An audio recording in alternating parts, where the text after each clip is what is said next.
Okay, so we want to start talking about quadratic equations again. So this is part two. Last time we learned how to solve them using graphical tools. Drawing the graph of the function will help us to solve not only quadratic equations, but any sort of equations uh, that uh, you can possibly write. Okay, and then today we want to go, okay, what happens if we want to solve the equation analytically and find the exact solutions? So the point is, again, we want to solve this equation. So we have a quadratic equation. A quadratic equation is an equation of this form. And then I told you that A, B, and C all are real numbers. They belong to the set of real numbers. And for natural reason, we have to assume that A is not equal to 0, because if A is equal to 0, this term totally vanishes. And then I will have just normal first degree equation that we know how to solve.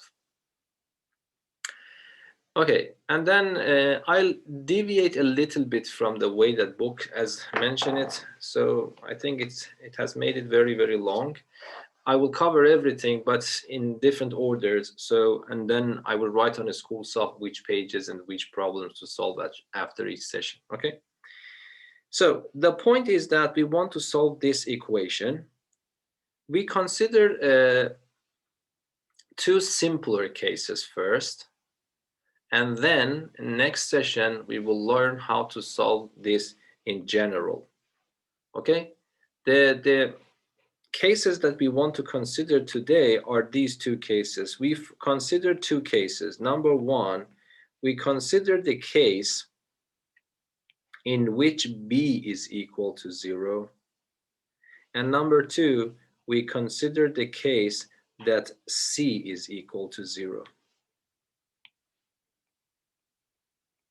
Okay?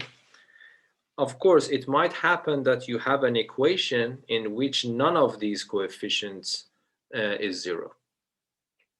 But then I want you, of course, we will learn a formula which will work for all possible cases. So it means that in principle, if you just learn the last lesson, you can also cover these two, but I really don't recommend that.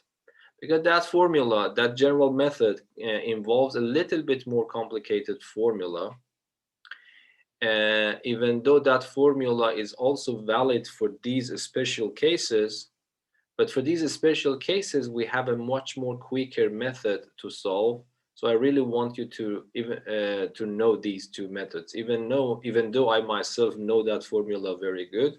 But whenever b is equal to 0 and c is equal to 0, I myself will solve the problem in the way that I want to describe it for you, and I will never use that formula, even though in principle I can. So if b is equal to 0, then so number one, if b is equal to 0, then what happens for my equation? Then my equation would be of this form. If b is 0, this is gone, then you will see a quadratic term and a constant number equal to 0. And if c is equal to 0, then what you get is just ax squared plus bx equals to 0. Yes, so in this session, we want to learn how to solve these two equations. Still, these equations are quadratic. Yes, because you see the highest exponent for the unknown is 2, the highest exponent for the unknown is 2. So both of them are quadratic equations, but not the most general quadratic equation. And I think it is easier to start an example, and then using that example, I can tell you how to solve the problem.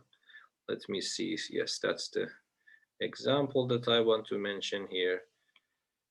So this is the 8th session. So this is the first example of session number 8. Yes. So example, solve the following quadratic equations. So if you see these quadratic equations that I have mentioned here do not have the x term, yes? So it means that, you see, if b is equal to 0, the x term is cancelled.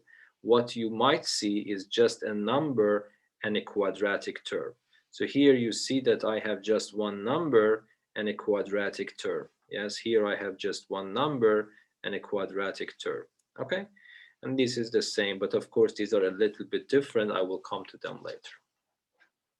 In principle, you learned about how to solve this in Math 1C. So in principle, you really don't need to know any new thing about it. Okay, so if I want to solve A, I would do it in this way. X squared is equal to 4.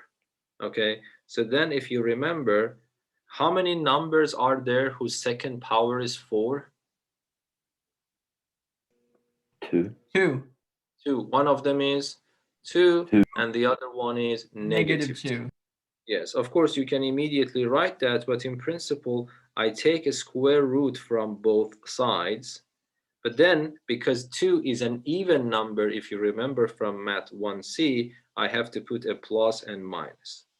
But now, square root of 4 is exactly 2. Don't be confused. A square root of 4 is always 2, not plus and minus 2. You see, the plus and minus sign is coming before even writing the square root of 4. If you take your calculator and punch square root of 4 in it, you always get positive 2, not negative 2. Okay, but here square root of 4 is positive 2, but I have a plus minus sign behind that. So this means that x is equal to plus or minus 2. So these are two solutions. So I have two solutions for this equation. One of them is plus 2, the other one is minus 2. And let me just tell you that what we mean in mathematics by writing this. This is a little bit ambiguous way of writing. Be careful when I write x plus is equal to plus or minus 2, so plus minus 2, this means that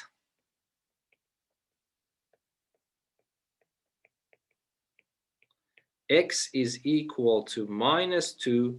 This is important to realize, or x is equal to positive 2.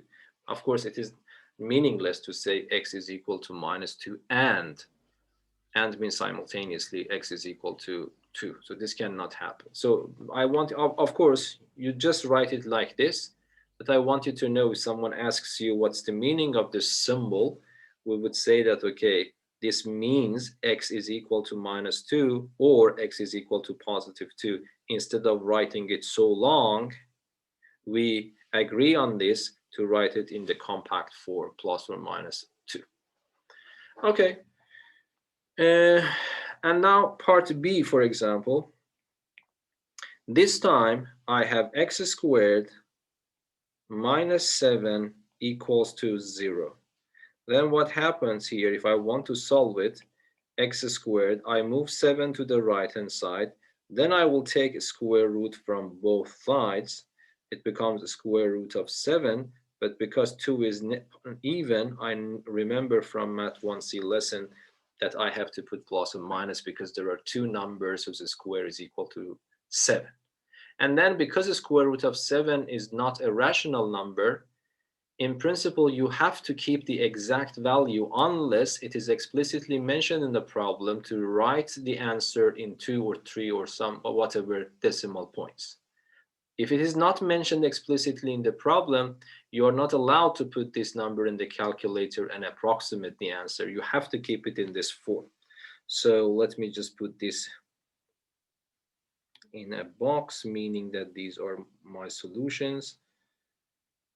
Yes, and then we have this one as well. So you see that this is very simple. And then of course the next one is also very, very simple. Here, what I have, if I really want to solve it step by step, which in principle you really don't need to do that. First, I divide both sides by 2.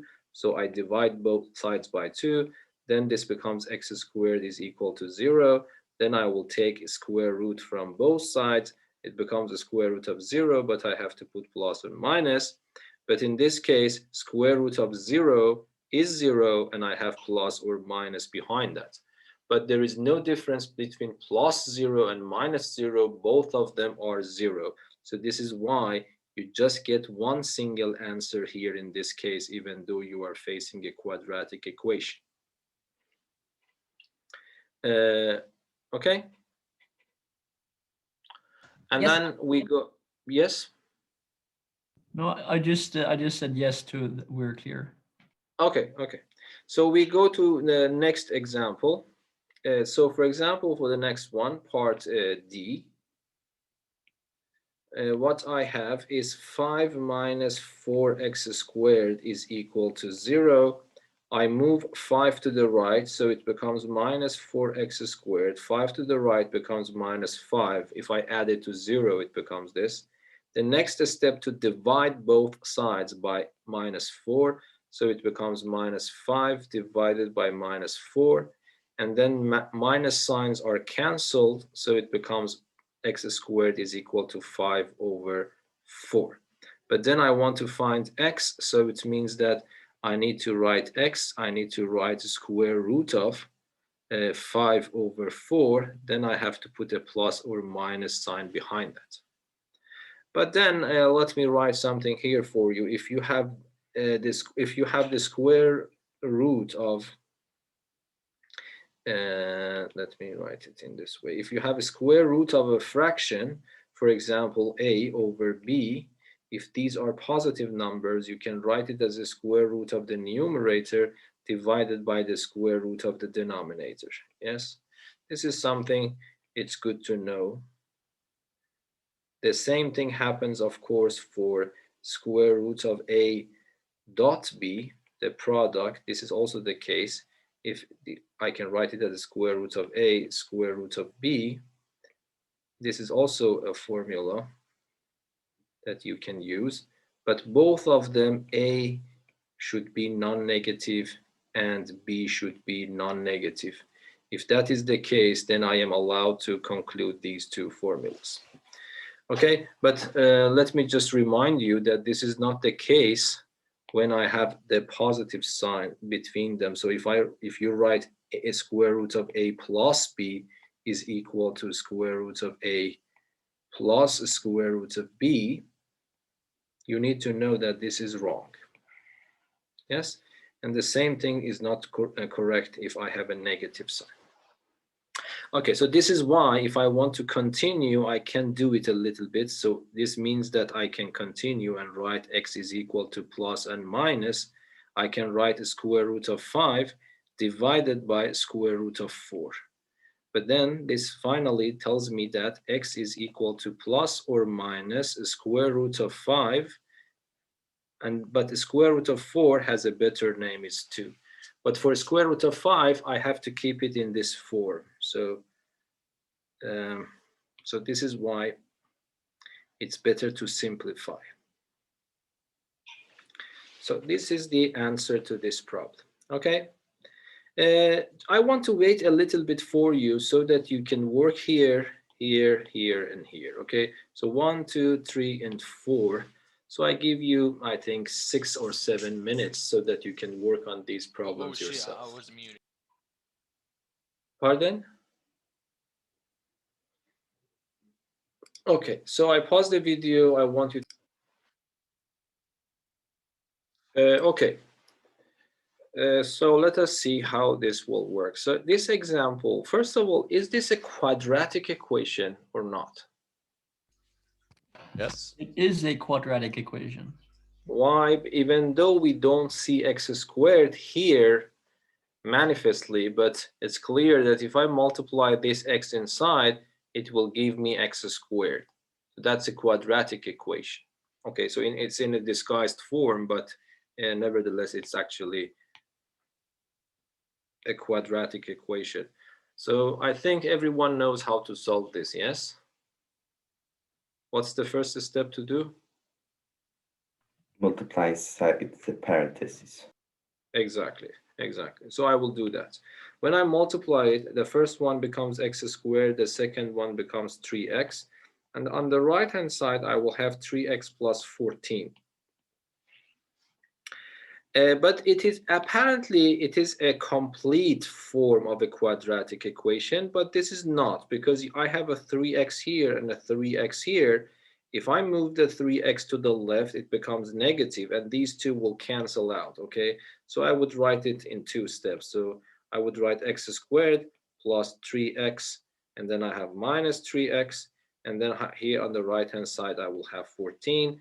Then these two are canceled out, and I am left with x squared equals to 14.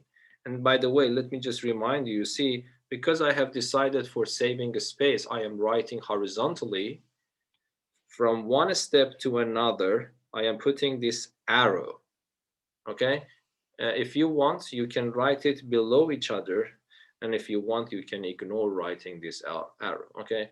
But I have Bobak, decided to write horizontally, yes? And that's where 14. did you get the 4 from? No, that was my mistake, sorry. Okay. This is 14. Okay, so but I'm just telling you that if you decide to solve an equation horizontally, after each step is done and you want to go to the next step, you are not allowed to put equality. You would say that from this statement that this is equal to this, I am concluding, this means concluding a new statement, namely this one is equal to this. So you see that I am using this arrow. If you want to write them below each other, for example, you can write it in this way. And then I go to the next line and I would write x squared is 14, and I go to the next line and solve the problem. Okay, so you need to decide it yourself, but you need to do it consistently. So x becomes equal to, I will take square root of 14, but I know that I have to put plus and minus, and because this is not something irrational, so I will prefer not to put it in decimal points. I want to keep the exact value. Okay, and then we go to the next problem. And if you have any questions, please interrupt me, okay? So my next question is 14 minus 9x squared is equal to minus 16 minus 4x squared. Okay, now we want to solve this. Okay, so can you tell me what to do? What is the first step that I have to take here? We have similar terms, so we can move 4x squared to the other side, and then we just have minus 5x squared. And then what happens for the numbers? Sorry, for what? For 14 and minus 16. So let us move Oh, you them can around move that. simultaneously. You can move that one to. You can move 14 to the other side too. Yeah, so let us do it in one step instead of doing it in 2 steps. So I will keep minus 9x squared, which is on the left-hand side. I move minus 4x squared to the left. It becomes positive. On the right-hand side, I have minus 16.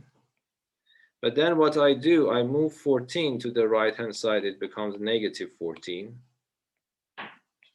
And then next step, I simplify. So as Rocco said, minus 9x squared plus 4x squared is negative 5x squared. And on the right-hand side, I have minus 30. And then I divide both sides by minus 5. So x becomes equal to positive 6. Yes? Because negative 30 divided by negative 5 is positive 6. And I will take a square root from both sides. So it becomes a square root of 6, but I put plus and minus. So this means that if someone asks me how many solutions I got, I would say 2. One of them is positive square root of 6, and the other one is negative square root of 6. Let me just refresh your memory. If someone asks what is the meaning of these numbers, you would say that if I choose one of these numbers, any one of these numbers, and calculate the left-hand side for that choice, and calculate the right-hand side for the same choice, these two numbers at the end will be equal. So that's the meaning of finding the solution of any equation. Okay, let us go to the next one. The next one is not exactly in this form. This is also something you learned in Math 1C, even though there we didn't talk about quadratic equations, okay? So this is not exactly equal to this. So let me write this question. X plus 1 to the power of 2 is equal to 64. Might be you think that, okay, I use a squaring pattern to raise it to power 2, so it becomes x squared plus 2x plus 1. Then I have 64. Then you move 64 to the left, it becomes minus 64 plus 1 is minus 63. Then you will have 2x minus 63 is equal to 0. And then you would say this is a standard quadratic equation. If I compare it with the standard quadratic equation, then I realize that a is 1 here, b is 2, and c is minus 63. I'm not saying that this method is wrong. This is completely okay. The only problem for you is that still you don't know how to solve this equation. But if you know in the future lessons, when you learn that, if you use this method, that's completely okay, even though I don't recommend it at all for this problem. Okay, because there is a much simpler way. Even if I know the formula, I will never use the formula for this particular problem. So I want you to understand that if you do this, it is not wrong, but it is not efficient. Okay, because there is a much better way to solve this quadratic equation. At least by this method, you realize that this equation is indeed a quadratic equation because you see x squared there. Okay, now do you remember or do you know how to solve this problem much better than this one? Yeah, you can just, you don't need to take out the parentheses, you can just square root them, and then you just Yes, remove the exactly. 2, and yeah. So you see, do you remember I talked about black box here? I don't know what is inside this box. I know square it is equal to 60. Looking this equation in this way, I can immediately guess what is inside this box.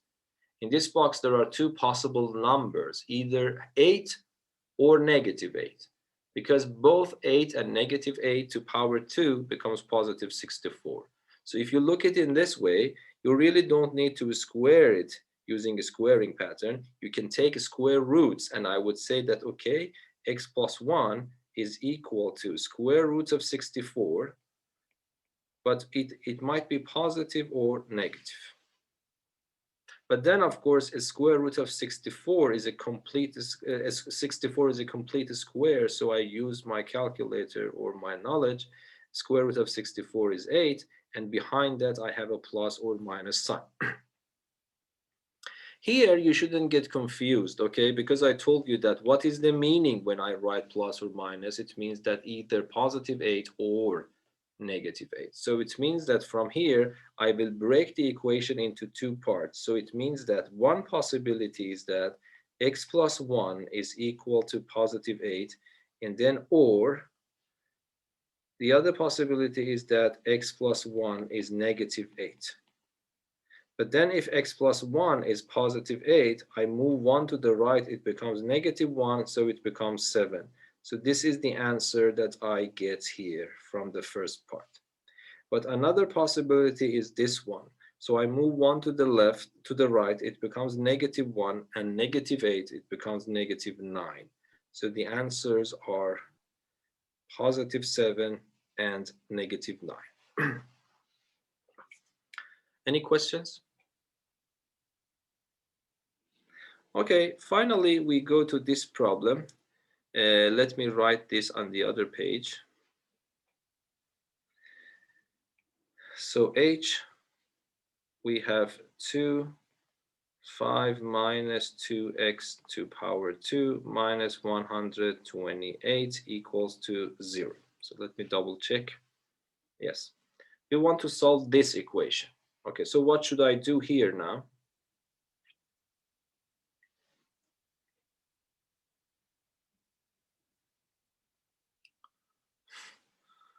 Okay, thanks. So what you can do is you can move 128 to the other side, then you can divide by 2. Yeah, exactly. So that is the process. So you would say that, okay, this is my box. I don't know it. So 2 times box minus 128 is 0. So this means 2 times box is 128. So I can immediately realize the box is 64. Yes. So that's the way we do it. So this becomes 2. 5 minus 2x to the 2 is equal to 128. and then I divide both sides by 2. It becomes 5 minus 2x to power 2 is 64. And then what I do, I write 5 minus 2x is equal to square root of 64, but plus or minus. So this means that 5 minus 2x is equal to plus or minus 8. And then I divide my problem into two separate problems here, yes? I would say that, okay, so this will give me that I have two options. One of them is that 5 minus 2x is equal to 8. I will continue solving this. I would write minus 2x is 8. I move 5 to the right, becomes minus 5. So it's minus 2x is equal to 3. I divide by minus 2. You see that I am always putting these arrows when I'm going from one step to the other because I'm writing horizontally. And then x becomes equal to 3 divided by minus 2. So it becomes minus 3 over 2. That is one possible solution. And then the other one is, of course, I go here. The other possibility, so I would write or here if you want to emphasize. And then this is equal to minus 8. I will do the same. I move 5 to the right. It becomes minus 8 minus 5. So this means that minus 2x is minus 13. And finally, by dividing by minus 2, I will get positive 13 over 2. Yes, and that is also another one. So these are the solutions here. So you see that this is not, so you already can solve a lot of quadratic equations, even though we didn't name them probably before. And then, of course, I think it would be a good idea. So here you see that in most cases, the solutions, I have two solutions. In actually all of them, except this equation, you got only one single answer. But do you remember from the previous lesson when we were dealing with graphs, I was able to draw a graph of a quadratic polynomial for you, which was completely above the x-axis and didn't intersect the x-axis at all. So it might happen that, so from the previous lesson, you realize that it might happen that you don't have any solutions at all for a quadratic equation. I wish I had written something here for that, but I can just complete it here. I just want to give you a simple example. So here, if I ask you to solve this equation, so let me write it here, x squared plus 4 is equal to 0, then what happens? You move 4 to the right, it becomes minus 4, and then you say that there are no solutions here. Of course, this chapter also talks a little bit about complex numbers. I don't think that's a good idea, but anyway, it is in the book and I will talk a little bit about that for you. But for the time being, let us stick to the set of real numbers, the numbers that we already know about them. There are no numbers in that set so that when I square it, it becomes negative. Even if I choose a negative value for x, when I raise it to power 2, it becomes non-negative. So it is not possible to have a real number whose second power is minus 4. So when it comes here, I realize that there are no real solutions. So this is the generic form of a quadratic equation. Either we have two solutions, or we have one single solution, or we have no solutions at all. Okay, so this is the typical form of a typical thing that you need to know about a quadratic equation. Okay, so more or less we are done with this part. What happens if b is 0? Of course, this one, this one, this one, this one, this one, and this one are of this type in which b was 0. But these two I just mentioned here that still you can solve some of them without knowing any further formula about quadratic equations. But now let us discuss about this scenario. What happens if c is equal to 0? And that is also very simple. And then you need to factorize the polynomial, and the factorization is always very simple. You just pull out an x, or at most a number with that. Okay, so here I want to talk about this. Now, what happens if c is equal to 0? If c is equal to 0, I will have this situation. I will have ax squared plus bx equals to 0. And if I ask you, do you see any common factor here? You would say, yes, x is the common factor. I can pull it out. And then what is left for me is this one. Okay, then I want to talk a little bit about this rule. But let me ask you first. If I ask you, if I have two numbers, the product of these two numbers is equal to 0, does this give me some information about A or B, or both of them? One of them is 0. At least one of them is 0. Yes. Okay, but so this is the property of 0. If I have three numbers, A times B times C is equal to 0, can I get any information regarding A, B, C, or C? At least one of them is 0. At least one. At least one of them is again 0. But this is only for 0. If someone tells me that AB is equal to 1, can I conclude something about A and B? Well, nothing apart that if you multiply them, it's 1. Exactly. So because I have infinitely possible options in front of me, it might happen that A is 1, B is 1. It might happen that A is -1, B is -1. Still the product is 1. It might happen that I have A is equal to 2, B is equal to 1/2. I don't know, it might happen that A is equal to a square root of 3 divided by 2, and B is equal to 2 over a square root of 3. So you see, I can conclude nothing actually. Still, I have infinitely many options available.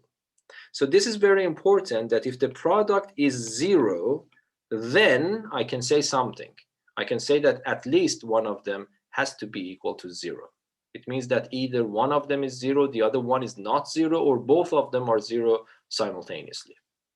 So this is called the zero product rule. Okay, so let me just write this here. The zero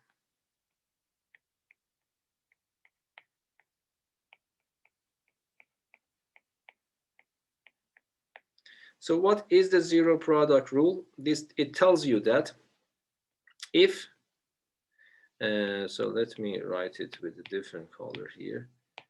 If the product, so let me write it in this way. You also know about if and only if, you remember. The product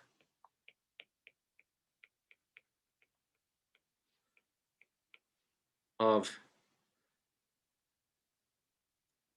finitely many numbers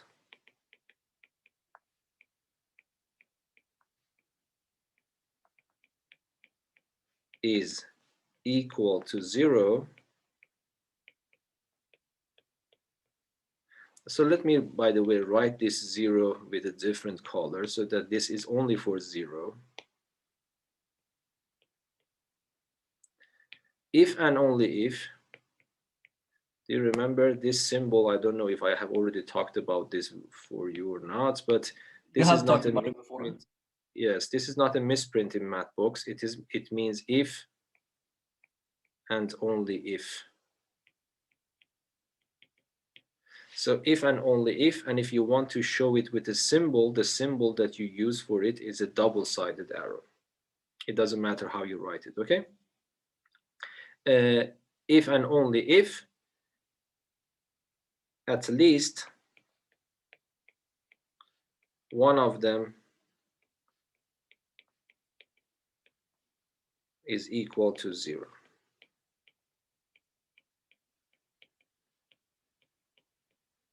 So in other words, if I want to write it in mathematical form, if I have A1 multiplied by A2 multiplied by A3 multiplied by up to some AN is equal to 0, this happens if and only if the first one is 0, or, so do you remember this symbol for or? A2 is equal to 0, or A3 is equal to 0, or up to AN is equal to 0. So this is the zero product rule written in this form. So if the product of a bunch of numbers is equal to 0, this cannot happen unless at least one of these numbers is equal to 0. So if I know, come back to this problem here, I have the product of two numbers. One of them is x, the other one is this factor. The product is equal to 0, so it means that at least one of these should be equal to 0. Okay, so therefore, if I want to continue my solution, a times ax plus b is equal to 0, so this implies that either the first one is equal to 0 or the second one is equal to 0. If the first one is 0, I am done. I got one answer I was looking for. If the second one is 0, but you know how to solve this second one, because this is something in Math 1C. I move b to the right, and I divide both sides by a, and I know that a is not equal to 0, so I am on the safe side when I want to divide. So I get my answers. So that is very, very important to realize. If I have the product of two numbers is equal to 0, at least one of them is equal to 0. So if the C part is 0, I really recommend you to solve this in this way, even though later the formula that we learn will solve all particular cases as well. But still, this is the easiest way to do it. Any questions? Okay, so now let me add an example here. Yes.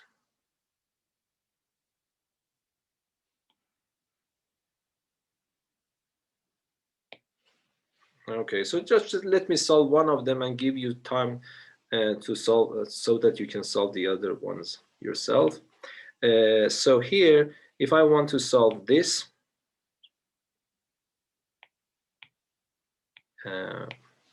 so part A.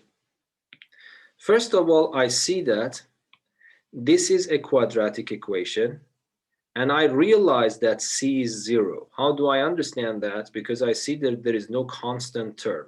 Yes, ax squared plus bx plus c is equal to 0. This is the constant term without any variable. You see, this c is not here, so it means that c is equal to 0. Immediately you realize that this is probably the simplest possible factorization for you by now. If I ask you factorize this, it is easy to see that you can factorize it. So it becomes x, so let me write it, is equal to 0. I factor an x out, and then I will have x minus 2 equals to 0. And then what happens here, I would say that either the first one is equal to 0 or the second one is equal to 0. Okay, so this implies that if x is equal to 0, I am done. This is one answer. Or the other answer is x is equal to 2. Yes, so as simple as that. So for this equation, I have two solutions. One of them is 0 and the other one is 2. Okay, so I think you can solve these three problems yourself. So I give you 5 minutes so that you can finalize these problems, and more or less the lesson for today is finished.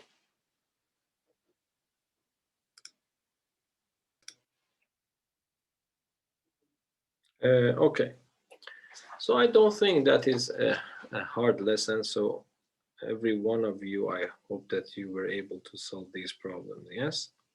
So let me just solve the problems for you. So part B, I have 3x minus 4x squared is equal to 0. Okay, so what should I do? Again, I need to see that this is a quadratic equation because of this second power. And then I see that this is not a complete one. I have only two terms. There is no constant term, so it means that c is indeed equal to 0. Whenever this happens, you can factor an x out, yes? So what happens is that x, I pull it out, then I have 3 minus 4x left, and this is equal to 0. Then I use the zero product rule.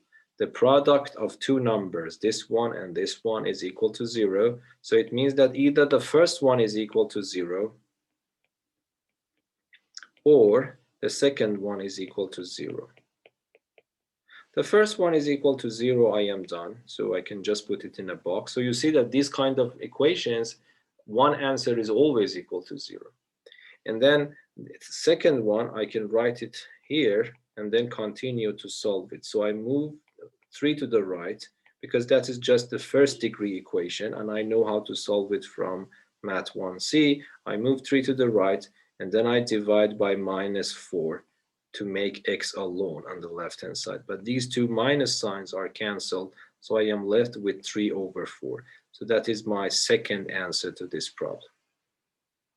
Okay, so if you have any questions, please interrupt me.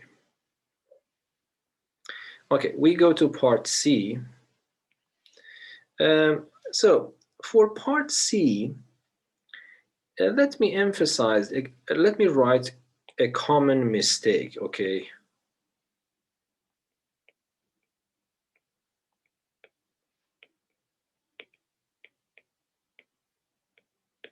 So a common mistake in solving this equation is to divide both sides by x, or saying that I cancel 1x with 1x.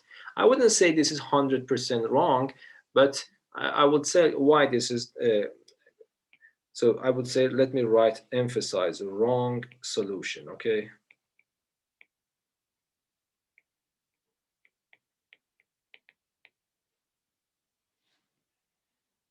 So the wrong solution is to write this: 5x squared is equal to 3x.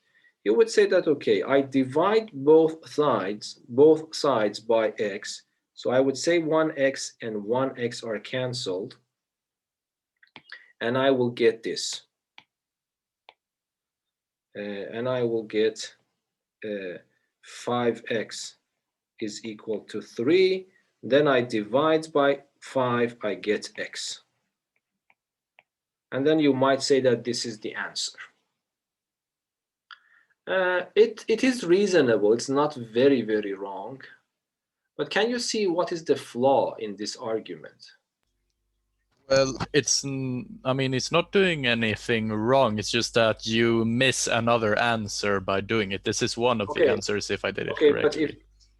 But if I am doing something correct, why I am getting something not complete? Oh, I don't mean that. I mean that like there's nothing like technically he's doing wrong, but I mean it's the wrong method because he doesn't get all the answers. So no, but this I don't agree with you. I understand what you say, but you are saying that because we see that this doesn't give me the answers, this is not probably the correct way of doing that.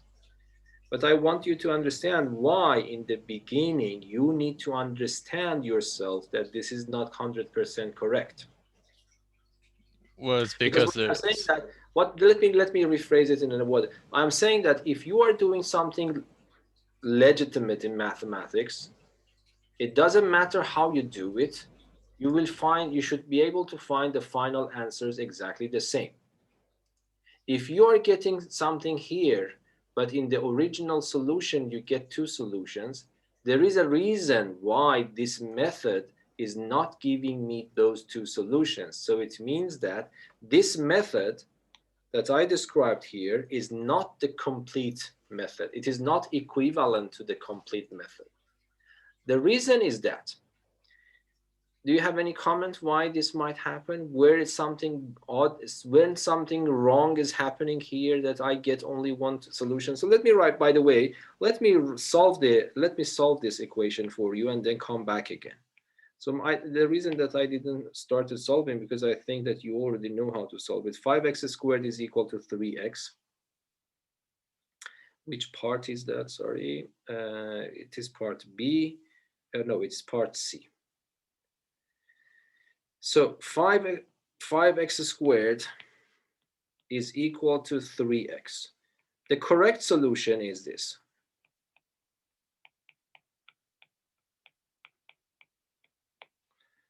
In the correct solution, I will write 5x squared is equal to 3x. I move it to the left, it becomes 5x squared minus 3x, and on the right-hand side, I will have 0.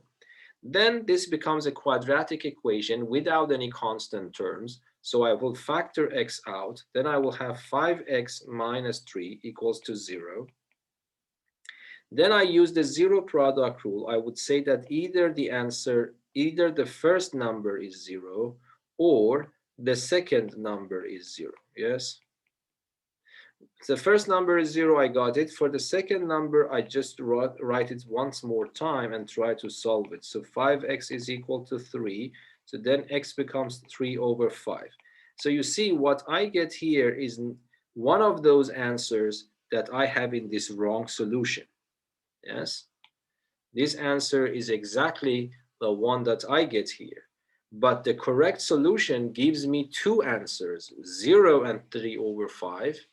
Yes, but this method just gives me one answer, which of course is correct, but it is not capable of giving me the second answer. So it means that this is a wrong solution, because when I say solve an equation, it means that find all of them, not just one of them, even though that one is correct. But what is the origin of this mistake? Is because I am dividing both sides by x. Dividing by variable can be problematic. If I give you a equal to b, of course you can divide both sides by a number, provided that number is not 0. Yes? The reason that this doesn't make any problem when I divide by a number, because I see myself that the number that I am dividing both sides by is not 0. Here I'm dividing by 2. I can divide by 3. But I can never divide by 0, because if I divide by 0, I will get this, which is nonsense. But here I am dividing by x. Can I be sure that x is not equal to 0? No. Because x is a variable. Still, I don't know the value for x. If I knew the value for x, what I am looking for in the first place. When I want to solve an equation, it means that I am looking for finding the appropriate value for x. So it means that I don't know the value of x. When I don't know the value of x, I am not allowed to divide both sides by something that I don't know, because it might happen that that thing is 0, which was indeed the case. One of these answers was 0 and I was not able to find it. In other words, when I am dividing both sides by 0, I am assuming that x is not equal to 0. And in that case, I am getting the correct answer. This tells you that if x is not equal to 0, then this method is correct, and I get x equal to 3 over 5. This fx not equal to 0 is implicit in this division when I am dividing both sides by x. So be careful about this point. Yes? So if you do this, you will get the answer, not the complete one. The answer that you get is actually correct, one of the correct answers, but not the whole story. Yes? Isn't that exactly what Rocco said? No, not exactly. Okay. So what I'm trying to say is that if this is technically right, the answer should be also right. The answer is not complete, and then you have right to ask why.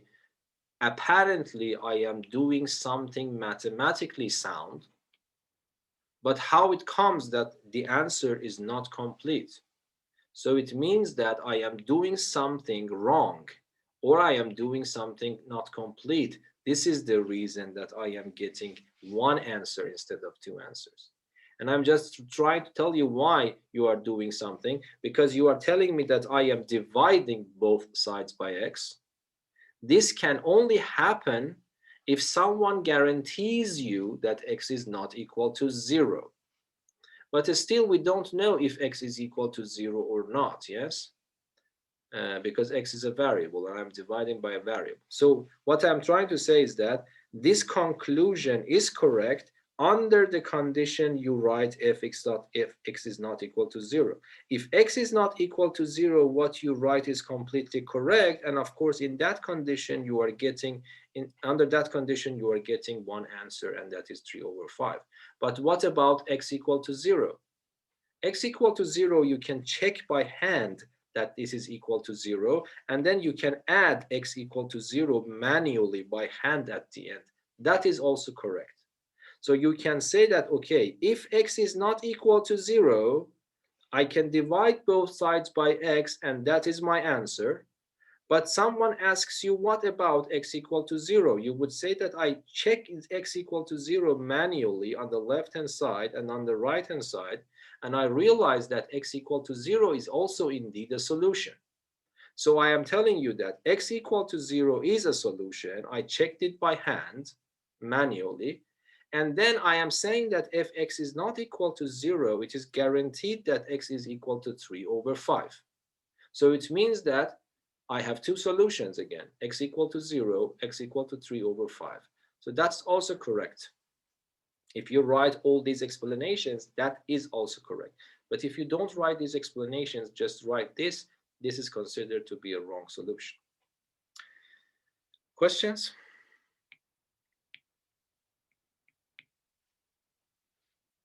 Good.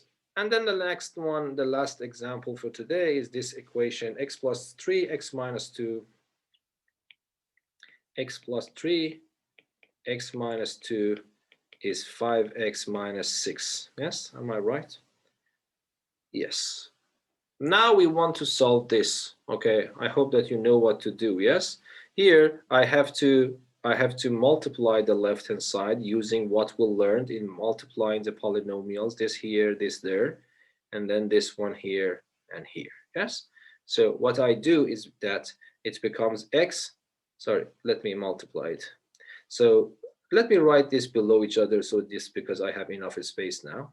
So this becomes x squared minus 2x plus 3x minus 6 is equal to 5x minus 6. On the left-hand side, minus 2x and plus 3x becomes positive x. And then I have minus 6. On the right-hand side, I have 5x minus 6. But then I move everything to the left. Minus 5x minus 6 becomes positive 6. On the right hand side, nothing is left here.